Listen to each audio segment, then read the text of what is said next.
Hey, what's going on? This is Dan Papa Council. I appreciate you for being here. If you can bear the light in which you may see striped across the board, I promise you this video will be worth your time. Let's get into it. So, as you know, we are in 2025. So to give you a little context of time and life lived along the way, it is surely that of why it is worth an honest effort. Example. In 2005 is when I graduated elementary school. I don't really like dating myself too much because that means technically I graduated 20 years ago. But why was this important? Well, after completing 4 years of summer school, 3 years of Saturday Academy, and 2 years at school programs in elementary school, that had further permitted me to have a chance to pass and go onwards into the next part of my life, which, as you would see here, graduating community college, and how the previous education received in elementary school allowed me to get through the rest of grade school while also giving me a chance to further pursue higher education, which I can't dismiss. I have utilized then and now, and look forward to continue utilizing the education gained along the way to further assist others, which I'll share more with you in a moment. Why is this important to acknowledge within the span of 20 years? Well, one, it's the acknowledgement of how it's been a decade since graduating from community college. Believe it or not, that is where this video is taking place today. Why is it important? Well, it's just the notion of, in a sense, coming back, paying homage to where part of my higher education was formed, especially with the notion where I did not start off at a community college. I had started off at a four-year university commuting. However, tuition was too high for me, and I could not afford to stay there as long as I wanted to. And the reality of that, which I did not know prior, but I will share with you now in the event that you make that decision or contemplate the idea of going to a four-year university if you may not have the funds, is two things. One, if you don't pay off your tuition within 6 months to a year, they could tack on interest. And two, if you don't pay off your transcripts or pay off your tuition, you can't take your transcripts elsewhere. Why is that important? Well, ultimately, you want to take your credits and go onward so then someday you could complete college.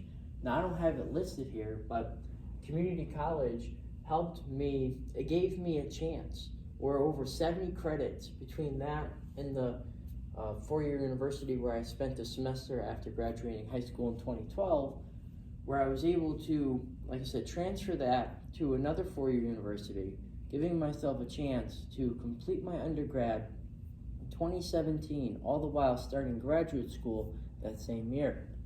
And why was that important? Well, 4 years after that, I was fortunate, and I thank God for this, the notion of receiving my master's in counselor education in 2021.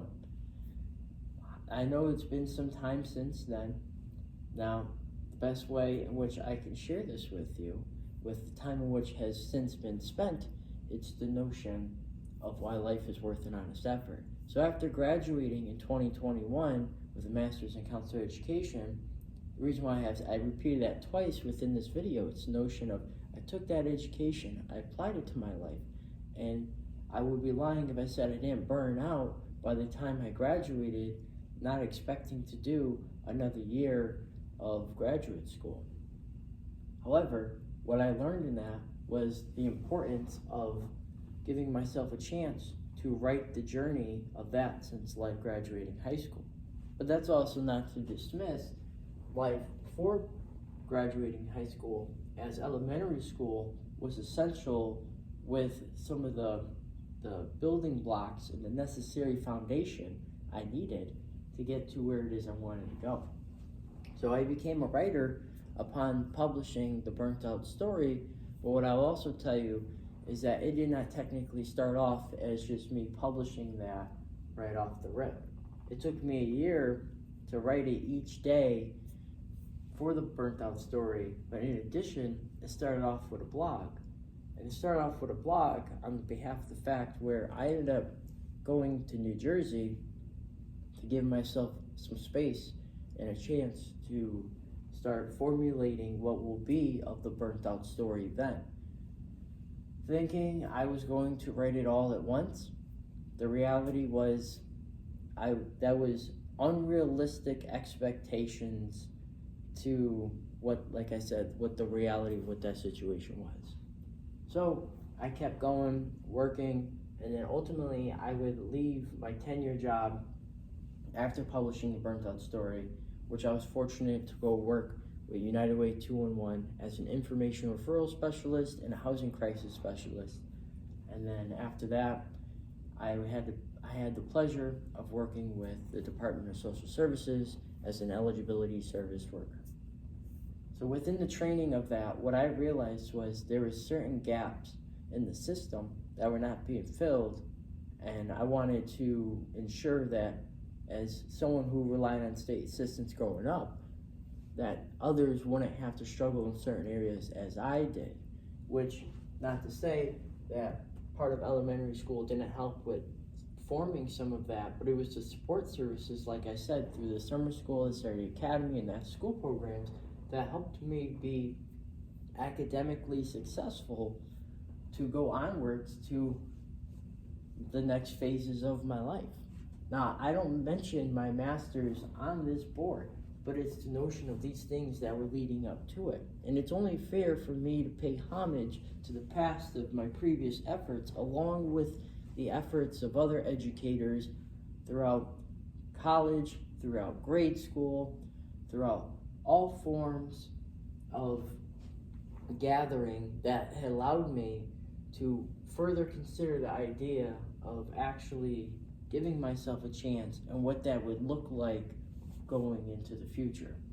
So ultimately, I was trying to implement a life coach program with the state, but they told me that was not within their system. So ultimately, I had to make the decision last year in 2024 to leave my state job to become a life coach. And that's what I have right here to share with you today. It's the notion that this entire video is all about the importance to what a life coach is, at least on my behalf. I can't speak for others as them to be life coaches, but the best way in which I could show you who I am as a person is the notion of the life lived along the way is something where, from the experiences in which I can relate to others, there is importance to acknowledge that there is effort put forth in the process. And while we're putting forth that effort, all the additional experiences gained and how we continue to apply that throughout the course of life. And that is essential as we continue to progress through adulthood. Whether you're an adult here or you're a child onwards to being an adult someday, what's important to understand is not to dismiss your past, as there is much to learn from it, whether there's areas that you're proud of or there's areas that you're not so proud of. What's important is to acknowledge the life lived along the way and how much of that life you would like to continue in a way where it would be of your favor. And I don't say in your favor to the terms of taking advantage of others. Rather, it's about in the favor of lessons in which you've learned along the way and applying them forward. Great example is the notion of addressing the past. Now, this could be really difficult for a lot of people, as I struggled with addressing the past. However, applying a master's in counselor education directly to my own life when writing the Burnt Out Story was something that I knew then, as I know now, how if it wasn't for me putting myself out there, I wouldn't have as much relief as to what I experience today. It also helps in my life that in the midst of writing the Burnt Out Story, I would become baptized in the process. And why is that important? Well, just like going to church this morning and being able to attend adoration, it's the acknowledgement of why it is important to embrace every sunrise and sunset, as each day is a gift and not something to be taken for granted. So if there's things in which you're carrying on from the past, I'll share something with you that's applicable to anybody who may be holding on to some things in which they would like to address. And it's the notion of this. When you review the past, the best way to address the past is not to slam the doors. Because when you slam a door, what happens is there's an echo. And you don't want any echoes in association of the past to continue to linger, because then ultimately you're not going to operate at 100% capacity as you may have wanted to do so in the first place. Why is this important? Well, if you're not operating at 100% capacity to what you know you're capable of, then in a sense, you're deceiving your truest self and you are limiting your maximum potential. So I say, when you address the past, each time you want to gently close the door behind you.